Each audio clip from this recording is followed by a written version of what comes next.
Hi friends, welcome back to my channel and welcome to lesson 1 of the Beginner's Guide to Crochet. If you're new here, my name is Allie and I'm the hands behind the turtle trunk. I'm a crochet designer and here on my channel I show you how to crochet my patterns. But with this new series, the Beginner's Guide to Crochet, I'm going to teach you everything you need to know about crochet. Before we get started, if you haven't already, please subscribe to my channel and turn on the notification bell so you're notified as soon as a new video is up. I'll be posting new lessons every other Tuesday and more when I can. I'll also be writing up a corresponding blog post for each lesson, so if you learn better from reading, feel free to check out the blog post as well. I'll leave a link to that down below. In today's video, we're going to start at the very beginning. So this is for anybody who wants to learn how to crochet but doesn't know where to start. So we're going to be talking about all the supplies that you need to get started in crochet. And although there are many supplies and accessories that you can use in crochet, we're just going to be talking about the basics today. The two most important supplies that you need to get started in crochet is yarn and a crochet hook. With these two supplies, you can practice your crochet stitches, you can even start a project. But in order to finish a project, you're going to need a few more tools. So you're also going to need scissors, a yarn needle, measuring tape, and stitch markers. Now, all of these come in so many different shapes and sizes and varieties. So how do you know what to get and where to get them? Let's take a closer look at each one.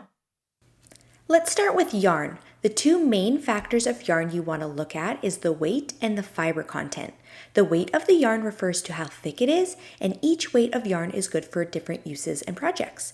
Here's a graphic I made showing each of the yarn weights, their symbols, category names, and other common names or types of yarn in each category. If you want to save this graphic to refer to later, you can find it in the corresponding blog post for this video. Now, let's go through each of these starting with the thinnest. Lace zero weight yarn would include fingering 10 count crochet thread. Lace weight yarn is usually used for lacy or delicate designs such as doilies, earrings, or bracelets. Super fine 1 weight yarn includes sock, fingering, and baby yarn and is suitable for socks and shawls. Fine 2 weight yarn includes sport and baby yarn and is suitable for shawls, light garments, and baby clothes. Light 3 weight yarn includes DK and light worsted yarn and is suitable for light garments and blankets. Medium 4 weight yarn includes worsted, Afghan, and Aran yarn and is the most popular yarn weight and is very versatile in its uses. You can use it to make cold weather wear like hats and scarves and sweaters, as well as home decor like pillows and blankets.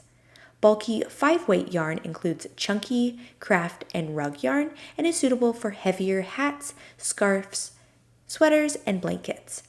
Super bulky 6 weight yarn includes super bulky and roving yarn and is suitable for thick hats, scarves, sweaters, and blankets.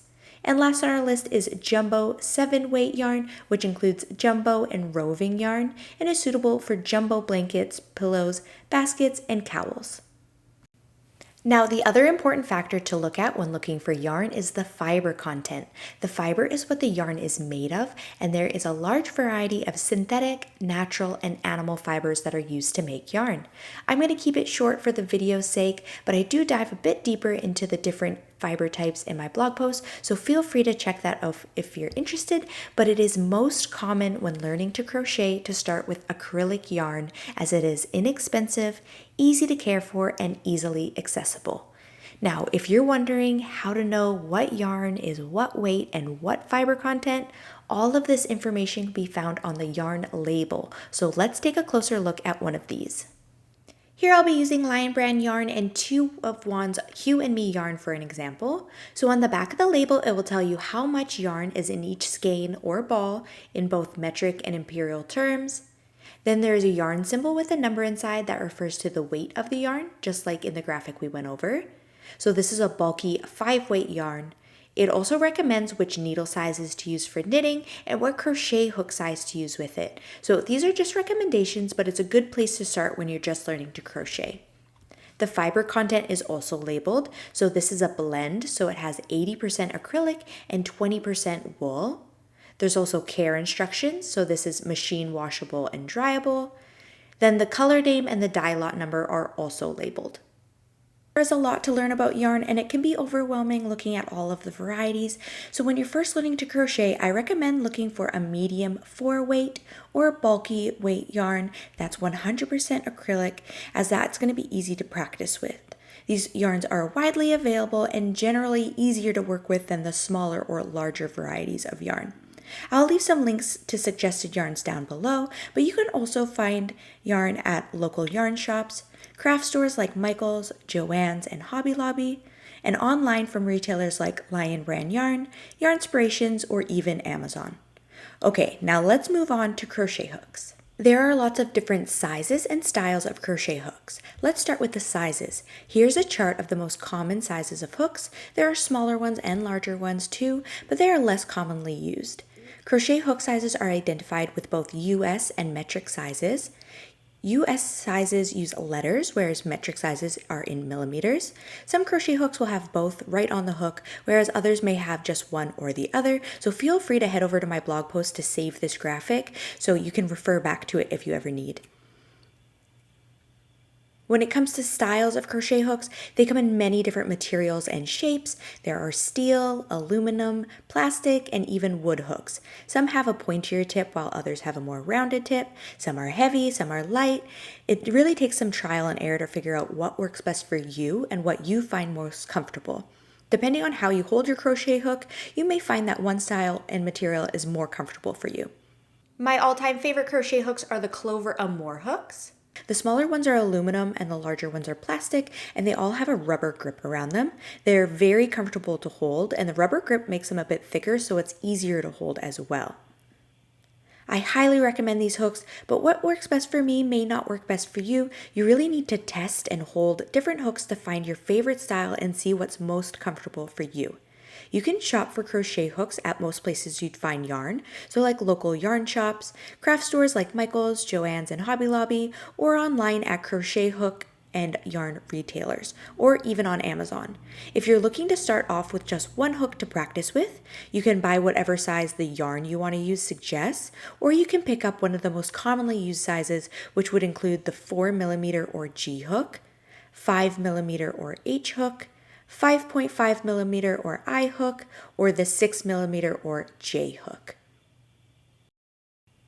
Now we're on to our other supplies, so you'll also need scissors, and there's no special type of scissors that you need, but you do want ones that are fairly sharp, and I also prefer smaller ones as they're easy to take with me if I take my project on the go, and they also fit nicely if you carry all your crochet supplies in a little pouch, bag, or case. You can buy scissors pretty much anywhere. I got the green ones from Michael's and the fancy metal pair on Amazon, but any pair of scissors will do. When finishing a project, you'll need a needle to sew in the ends of your yarn. So there is a special type of needle just for yarn, which is called a yarn needle, darning needle, or tapestry needle. It looks similar to a sewing needle, except the eye is much wider so that you can easily fit yarn through it. You can buy these where you would buy yarn and hooks. I bought mine from Amazon, and I also prefer these metal ones, but you can also get plastic ones as well. Another tool that you may need is a measuring tape. This is so that you can check your gauge, which is how many stitches you can fit into a certain measurement.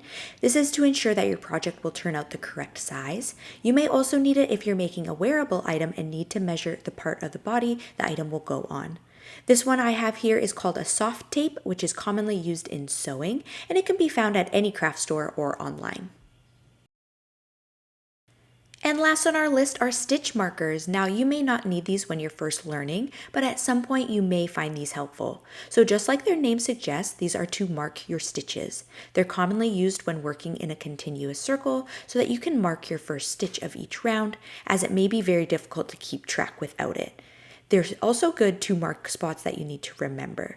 I have two different stitch markers here, although they work the same. I have plastic ones and metal ones. They both wrap around the stitch, then you can close it. And then when you want to take it off, you just pop it open and remove. I bought these from Amazon, but again, you can find these anywhere you would buy yarn or crochet hooks. And that concludes lesson 1 of the Beginner's Guide to Crochet. I hope that helps you get started in your crochet journey. And if you have any questions about what we talked about today, please leave them in the comments down below. Our next lesson is going to be learning how to hold our yarn in our crochet hook. So be sure to subscribe to my channel and turn on that notification bell so you're notified as soon as that video is up. Thank you so much for watching, and I'll see you next time.